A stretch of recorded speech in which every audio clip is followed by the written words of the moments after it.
Hi everyone and welcome back to my channel. My name's Lizzie and this is Bombadil's Bookish Things, and it's my last video of 2022, and I just wanted to say thank you for following me and helping me out on my booktube journey. I felt like 2022 has been a really great year for me content wise, and I have consistently made content apart from obviously December. This month hasn't been great, but I've still made some content, so that's good. So you're seeing this literally on the last day of December, the 31st, and I just want to say thank you for following me, and I hope you'll stay with me for 2023. Now, just before I begin, I just wanted to say a couple of thank yous because I had a birthday, and obviously it was Christmas this month, and my absolutely lovely and beautiful friend Celine, who's linked down below, got me this absolutely stunning edition of The Hobbit. It's got the hologram effect, a more holographic effect. It's not really a hologram, is it? But it's so cool.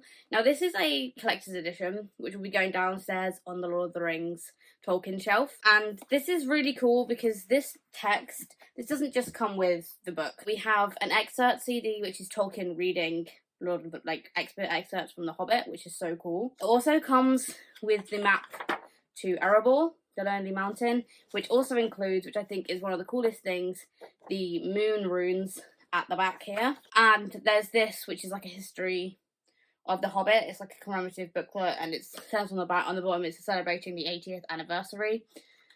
And it's got like a whole load of gems in it, and like there's illustrations that Tolkien did when he wrote the Hobbit. So it's just going to be a really cool read. And then, of course, it comes with a book. So this is actually really cool because this is the first edition text. It's obviously not a first edition, but it has the first edition text in it. So this actually has the changes in chapter 5, Riddles in the Dark. And it's the original way Tolkien told the story before it was later changed due to Lord of the Rings coming out and then the publishers wanting to have The Hobbit connect into Lord of the Rings. So this is the original tale of how Bilbo got the ring, and it wasn't really a ring of power.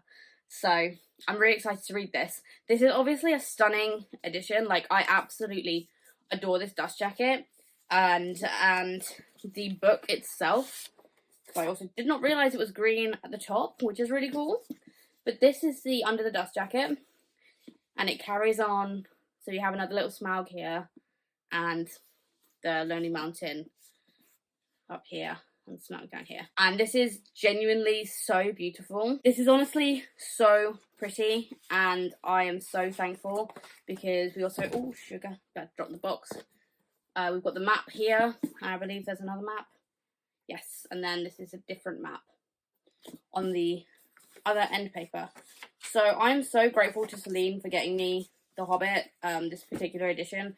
I have quite a few editions of The Hobbit now, which I'm fine with.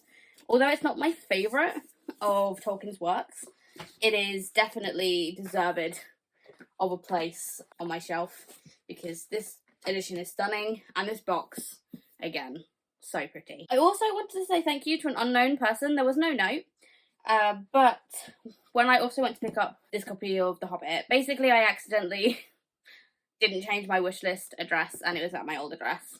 So, long story. But I just wanted to say thank you to whoever bought me Fangs by Sarah Anderson. This has been on my wishlist for a long time.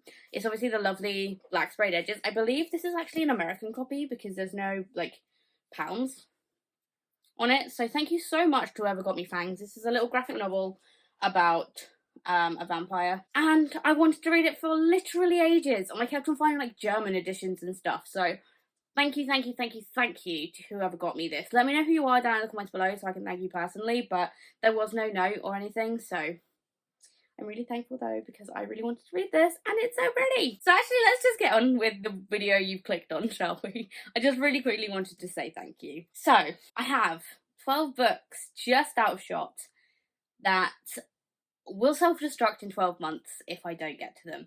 There is 2 caveats to this, possibly, maybe, where if I don't read them, I may keep them because they are very loot special editions and they're very, very pretty. So I may end up keeping them, but the rest of them will be off my shelves if I don't read them.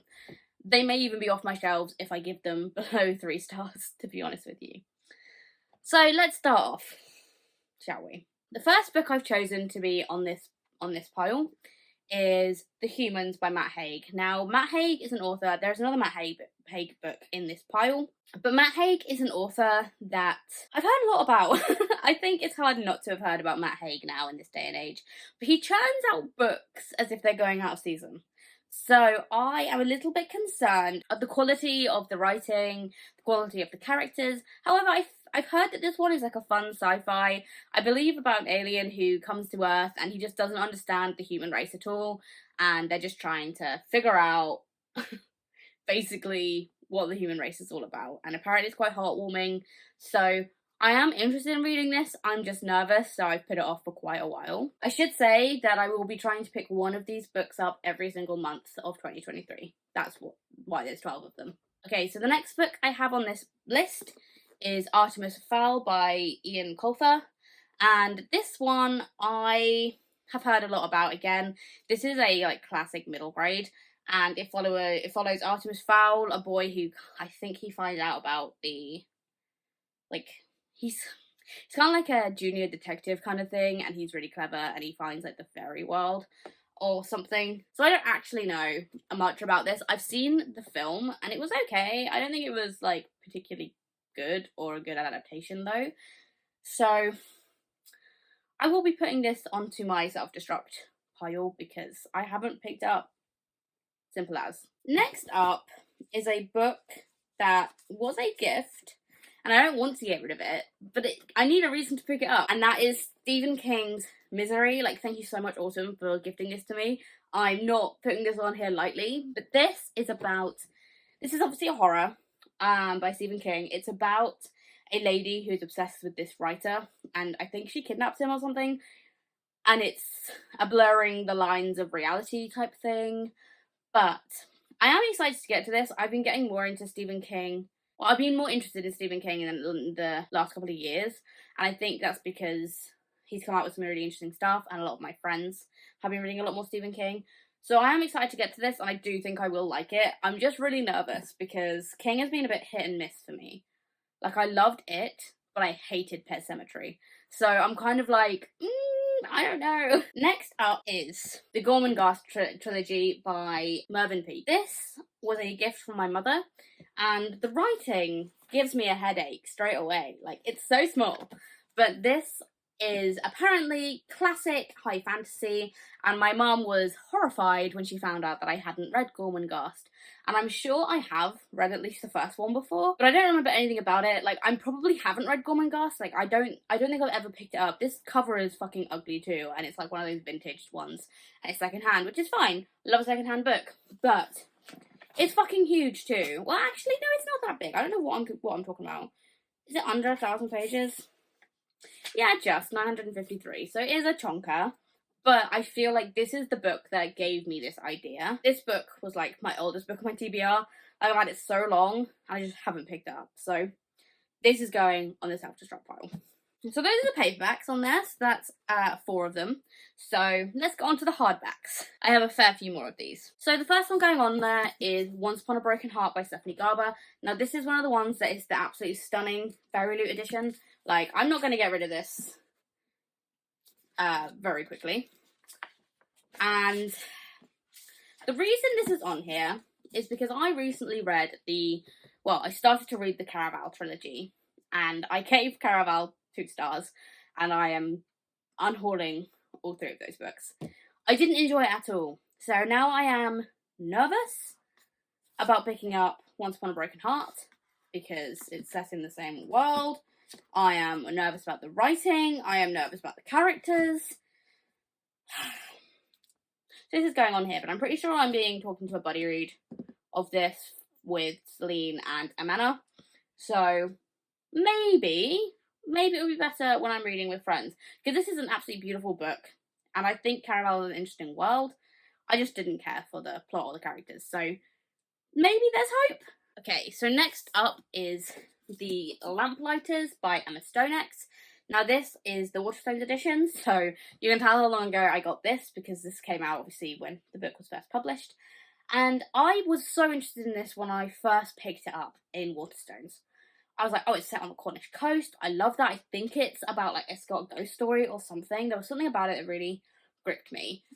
But it's just sat on my shelf. Oh, yes, okay. So it's basically 3 of them, they're lighthouse keepers, disappear, and I think it's the women trying to figure out what the hell happened to them. So it might be a ghost story, but I just haven't picked it up, and I don't know why.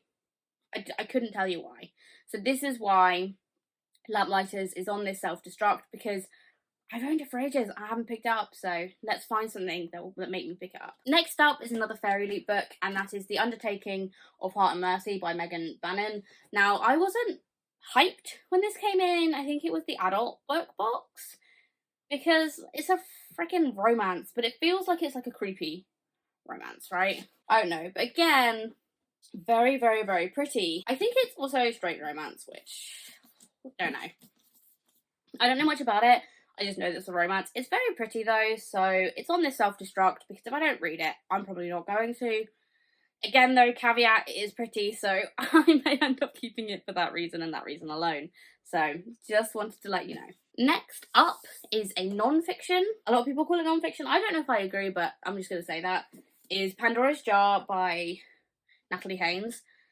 Now this one, I really loved the 1,000 Ships by Natalie Haynes. I thought it was absolutely amazing.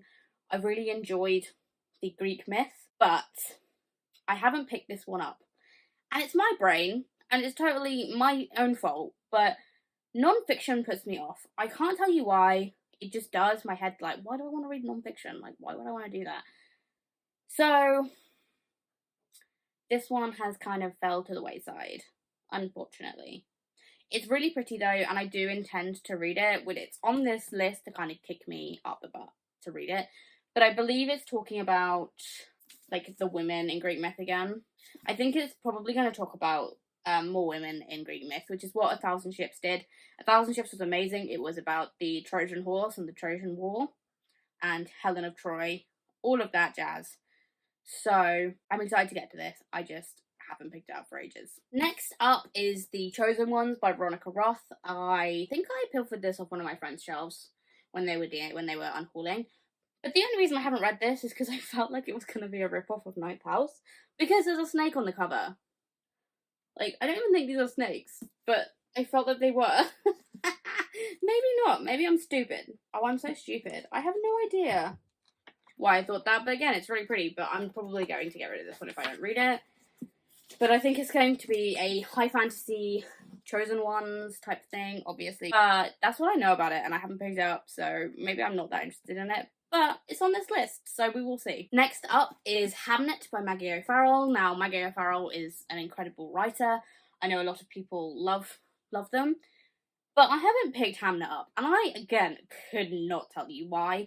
It's about Shakespeare, well, his family, more about his family. I know Shakespeare is in this, but he's never named as Shakespeare. I think he's just the husband, I think.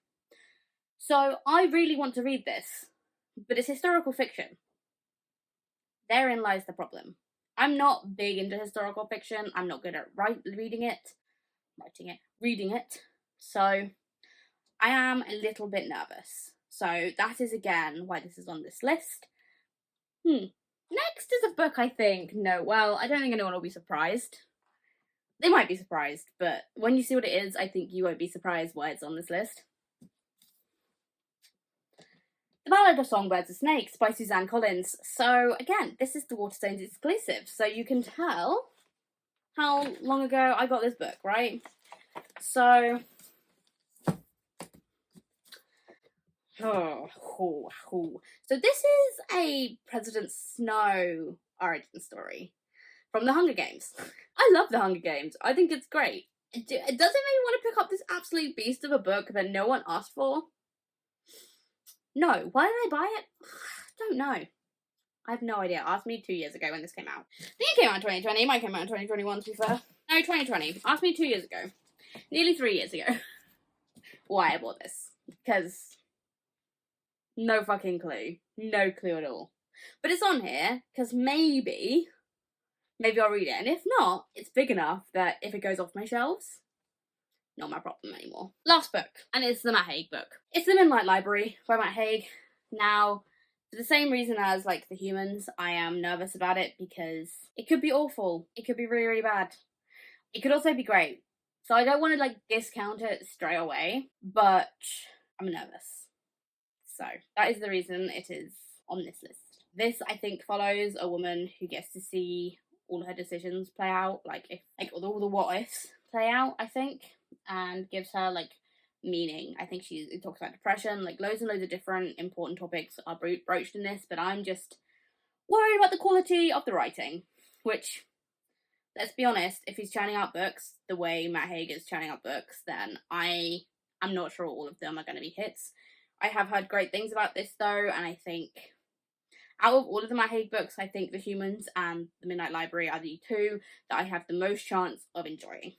But I doubt those two are going to be priorities, because I think I've been talking to doing a buddy read of Once Upon a Broken Heart for January. So that'll be the book I have for January. So here we are then.